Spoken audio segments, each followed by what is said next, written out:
Hello, and welcome to the first ever, sort of, episode of the Derppocalypse. So what is the Derppocalypse? Well, it's a new series I'm starting here on this channel, and what we're going to do is just kind of take a look at some zombie movies, make some comedic observations, and basically at the end of the day, we're going to answer the question of whether you all...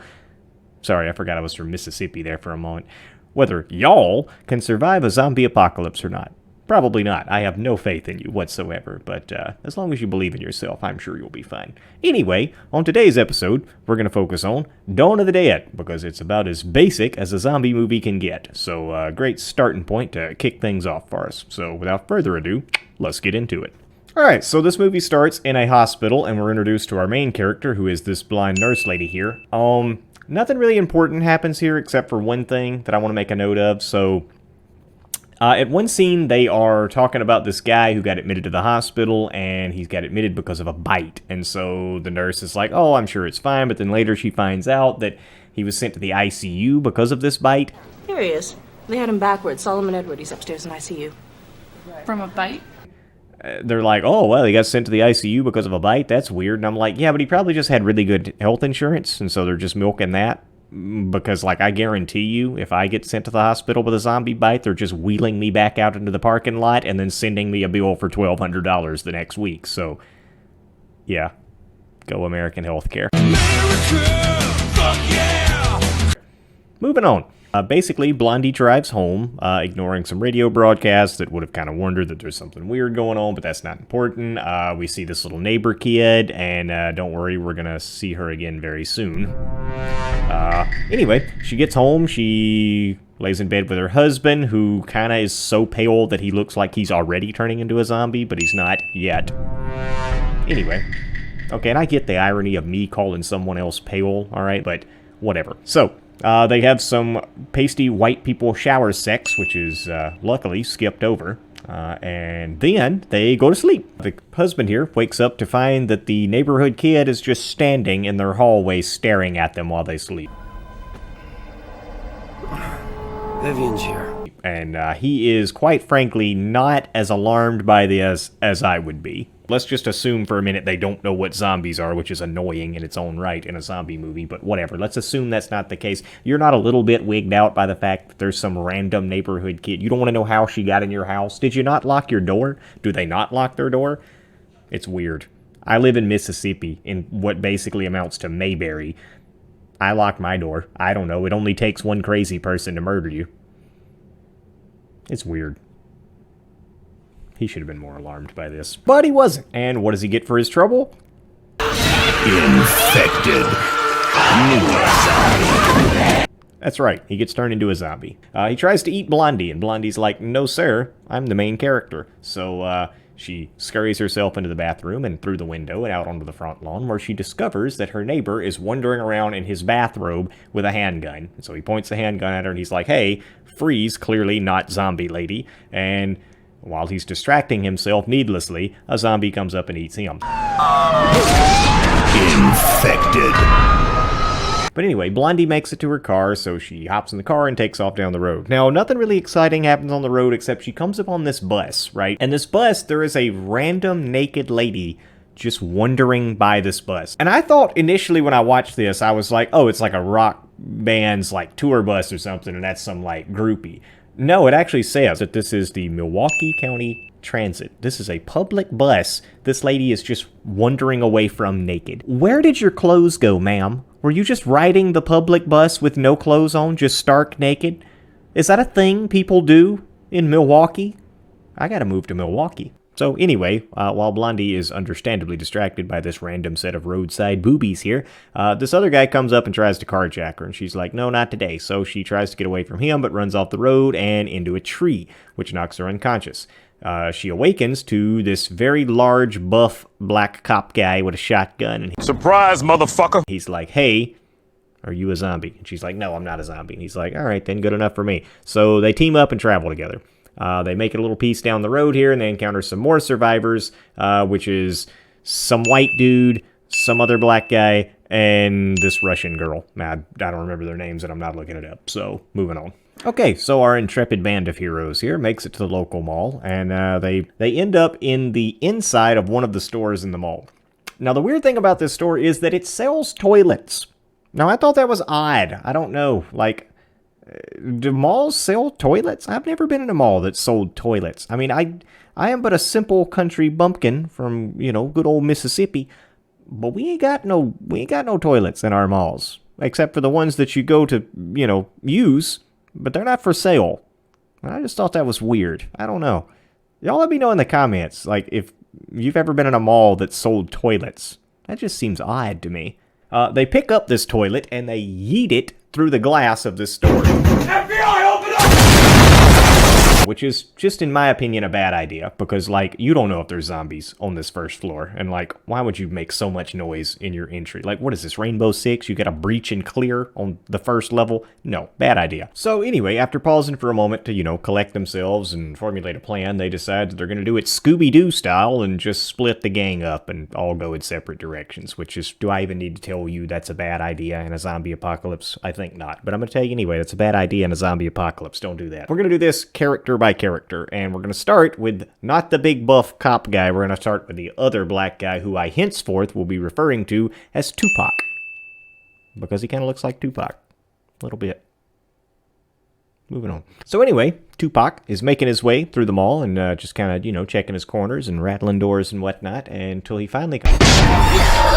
Gotcha, bitch! Boom, gotcha, jump scare. Okay, now that I got your attention, if you've enjoyed the video so far, maybe just hit that like button and also subscribe, because this is Derpocalypse episode 1 of like a billion of these things, alright? Anyway, no, nothing exciting happens with Tupac. I had to do something here, right? Nothing happens. This thing hits a wall, he turns around and walks off. That's it. That's all she wrote. Moving on. Alright, on to somebody who actually something happens to. This guy, the white dude, we're going to call him not Gordon Freeman. And the reason we're going to call him that is because this guy clearly never played Half-Life and does not understand the value of a crowbar, because he goes into this sporting goods place and swaps out a crowbar for a freaking croquet mallet. Why?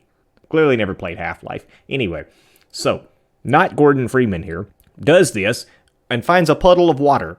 And he hears some strange noises in the back, and you know he's like, you know what? I'm gonna go investigate those noises alone, and I'm gonna do it with a croquet mallet. But on top of that croquet mallet, I'm also gonna walk through this puddle of water needlessly for some reason. That way, just to fully compromise the traction of my shoes and my combat capabilities. So now that he's fully debuffed himself, he's ready to go face a zombie. And guess what? Face a zombie he does. And well, good thing his plot armor is thick, because otherwise he would not have survived this. So this zombie jumps up, football tackles him over, and thank God his croquet mallet breaks and turns into a stake, which, you know, does 6 piercing damage. So that 6 piercing damage was just enough to land a critical and kill the zombie. He survives.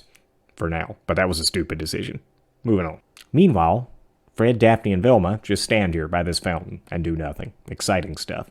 Anyway, they get distracted by the sound of not Gordon Freeman fighting his zombie, and a zombie spawns behind them. That's the best way I can describe it, because I have no idea how this zombie got here. I'm guessing they didn't put up enough torches. Anyway, he lunges and bites Svetlana on the arm. I don't know if that's her real name, but she's from Russia, so I'm calling her Svetlana.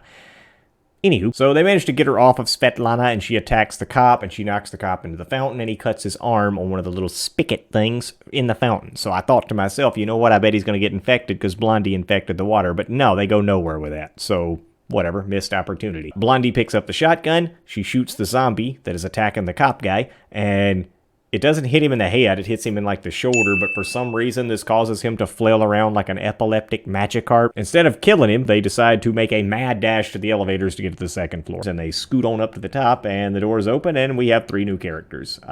This one guy with a mustache, you got Zac Efron looking guy here, and this other dude looks like what Bobby Hill would grow up to look like, so I'm gonna call him Bobby Hill.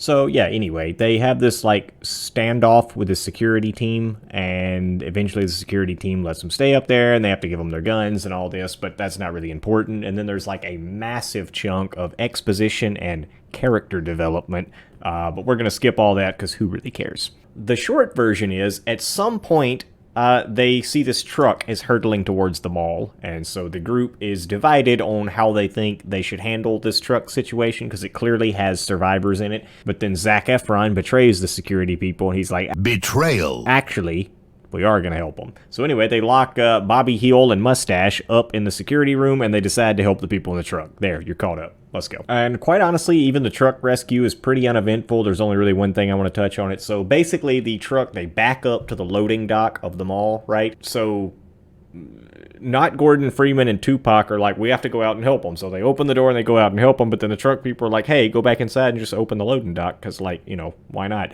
That's fine. Great plan. The issue here that I have is when Tupac and not Gordon Freeman step outside, right? They're out here and they're shooting these zombies, right? Only to have another ninja zombie spawn behind them. And this one makes even less sense, because they just walked out of this door and there is a wall right beside them. And this zombie didn't pop up for a good 10 or 15 seconds into them being out of this door.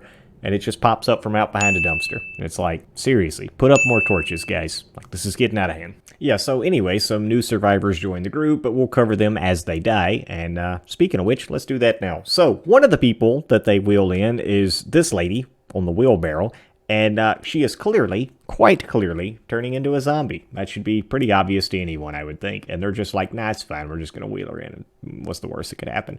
So anyway, they do, and they sit her up in the bed, which is also worth noting, the same store that sold the toilets. They also sell beds in there, so maybe it's like a home store. I don't know. I'm real hung up on them toilets.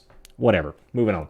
So, she's in the bed, then she dies. And then, boop, she stands back up, and she's a zombie. New zombie. So then she charges at Blondie here, and she tries to eat her. So Blondie's got one of them fire poker thingies. I don't know what they're called. Fire pokers. Whatever. So she says, ka-chow, and gets her in the eye and kills her. So this lady's a big lady. Like, she's a sizable gal. And she's got quite a bit of momentum heading towards this skinny blonde nurse lady. But whenever Blondie says ka-chow and gets her in the eye, this forward momentum does not transfer into any stagger or knockdown on Blondie's part, which is weird, because I feel like with this, I feel like she should have at least been taken. But no, she just pokes, and I don't know. It's weird. It's a weird thing I'm nitpicking, I know, but it did bother me, so whatever. Now you get to hear me complain about it. Moving on. Okay, so after this, Blondie finally figures out that it's bites that turn you into zombies. So there's a little pro tip for any of you guys who don't know. In a zombie apocalypse, generally you don't want to let the zombies bite you. She should have figured this out way sooner, even in the absence of not knowing what a zombie is, which is annoying. But assuming she doesn't, there was the radio broadcast, there was the fact that she's a nurse, and there was multiple bite victims in that hospital. Bite. I think I said vite. Whatever. Bite with a B, as in boy. Or balls. Anyway, moving on. So they figured this out only to then think, hey, you know what? Actually, there's another guy in our group who also got bit. So, not Gordon Freeman's like, you know what? We should kill him. And everyone else is like, hey, no, let's don't kill him. And then they go talk to him, and then they decide to kill him. But instead of not Gordon Freeman killing him, now suddenly they made the big burly cop guy kill him, which was just a weird change up in gears there. But I don't know, whatever. It's fine. Not important. Also, Tupac, hearing that the bite is what causes people to turn, decides that he's going to keep Svetlana off in a room by herself and not let anybody else get around her. So just remember that, because that comes up shortly. Then there's this big, long stretch of character development, and nothing really comes out of it, to be honest with you.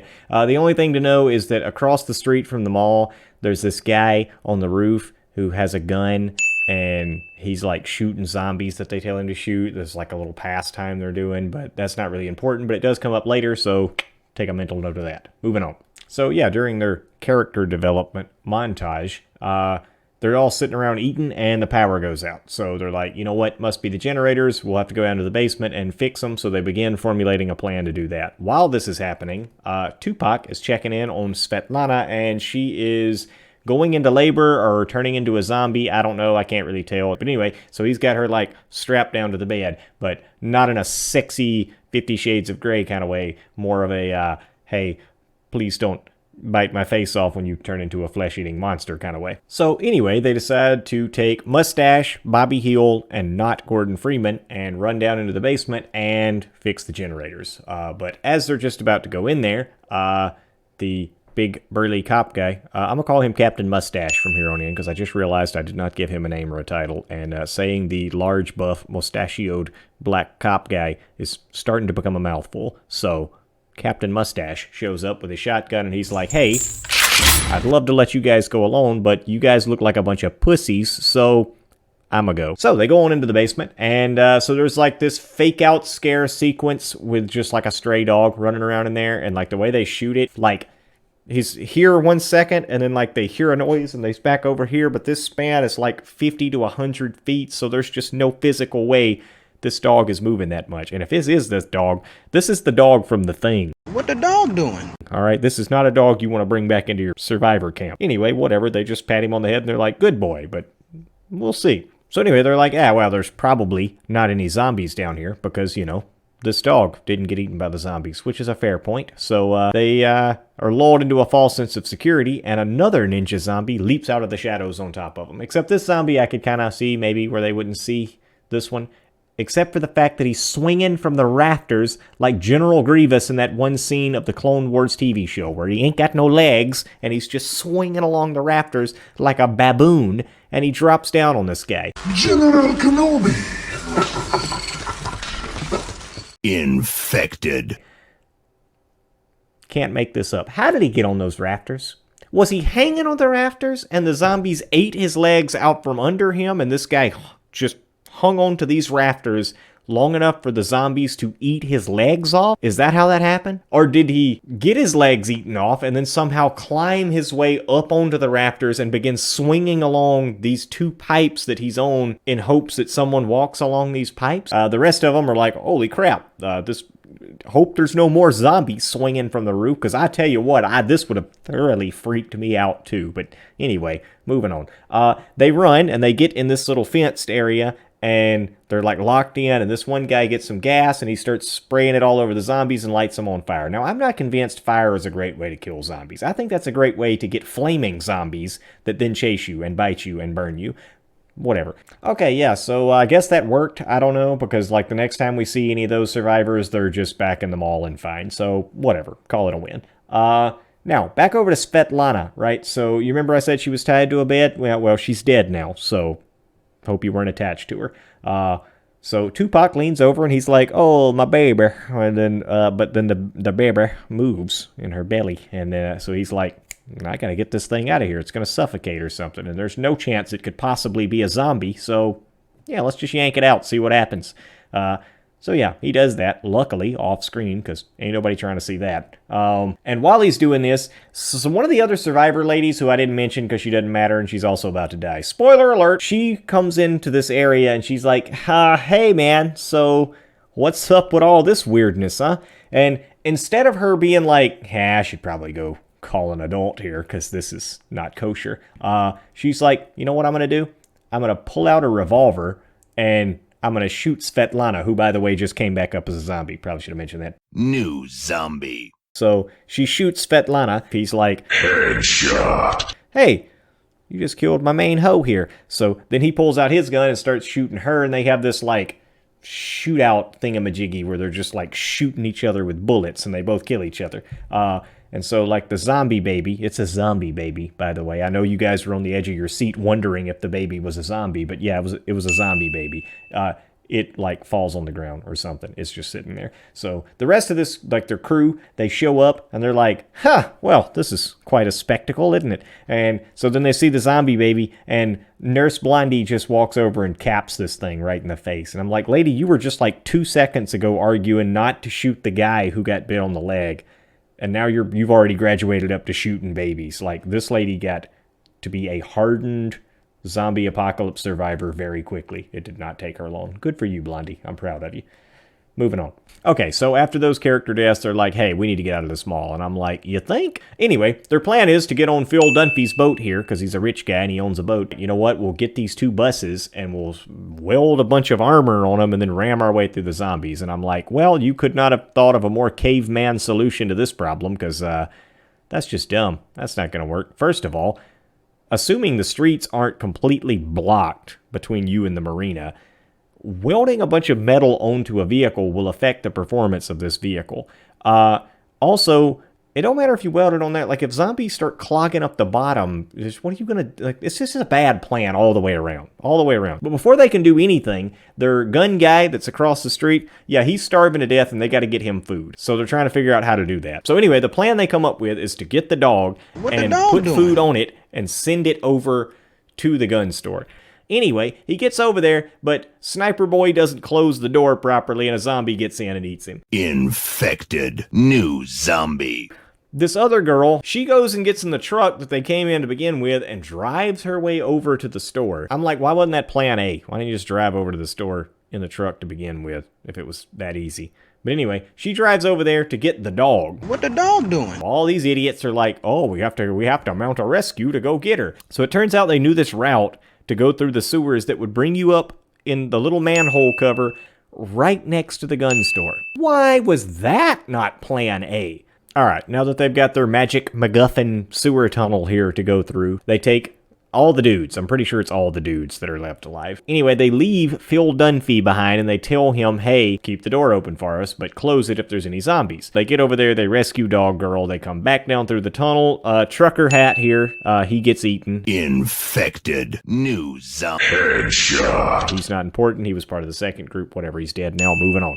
The zombies are chasing them, so they all get in their little magic school buses and they take off out of the mall. They discovered that there is one zombie that has attached itself to the back of their bus, and it's like climbing along the side of the bus. Okay, so they decide that this thing has to die, okay? Like, it is posing no threat to them whatsoever because it's on the outside of their bus with no way to get in, but that it has to die immediately. So Mayo here, I'm going to call him Mayo because he's what I would imagine mayonnaise would look like if it were a human. So we're calling him Mayo. Mayo decides he's going to rev up his chainsaw and stick it through these slots that they left for chainsaws to go through so they can cut the zombies off. Now that was stupid in and of itself. Using a chainsaw in a zombie apocalypse is stupid. Let's just get that clear right now. I see that in a lot of games and movies. That's a stupid weapon. There's a lot of spray on that and, you know, contamination and whatnot. So anyway, this goes awry, obviously, because they hit some turbulence and he turns and chainsaws this blonde girl who I'm not even going to bother to give a nickname because she's dead now. So she's dead. So anyway,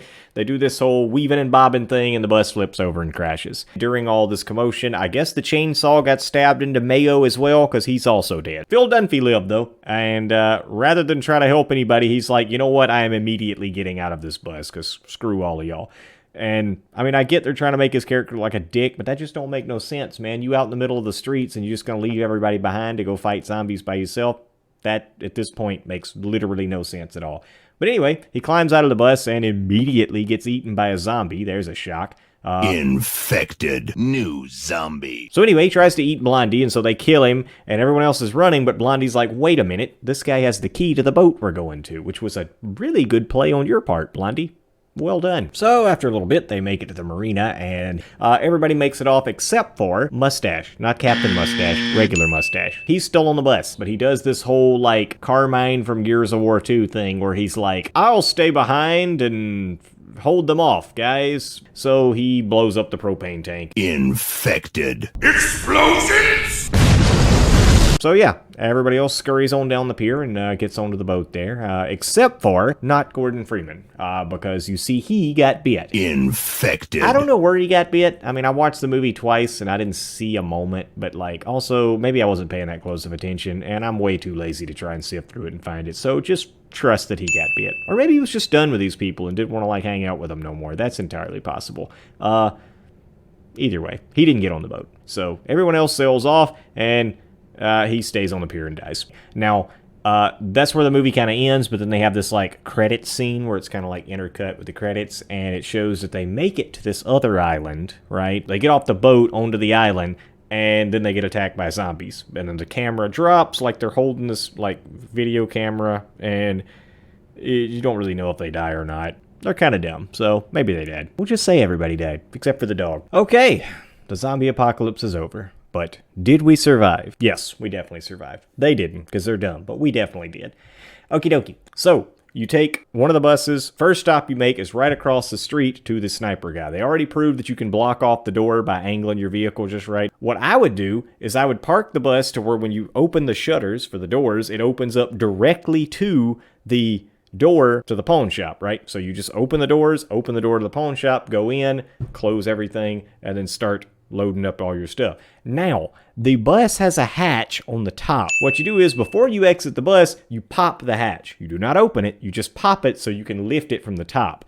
Now, when you go in, you get all your guns, all your ammo. You and your newfound sniper friend take all of this survival gear and guns and ammo, and you go up to the top. You throw a rope down off the top of the roof down to the bus. So you get on the rope, you shimmy down onto the bus, you go in through the top hatch, and then you close it up behind you with you and your new sniper friend and whoever was smart enough to come with you, and then you get in your bus and you drive off. We definitely could have survived the events of this movie. If you think I'm wrong and you think my plan is trash, hop into the comments and let me know. If you agree with me and you want to be on my zombie apocalypse survival team, then hit that subscribe button, because this is just one zombie apocalypse we survived here, okay? You got to be prepared for all of them. In the meantime, you guys stay alive. Don't get your brains ate.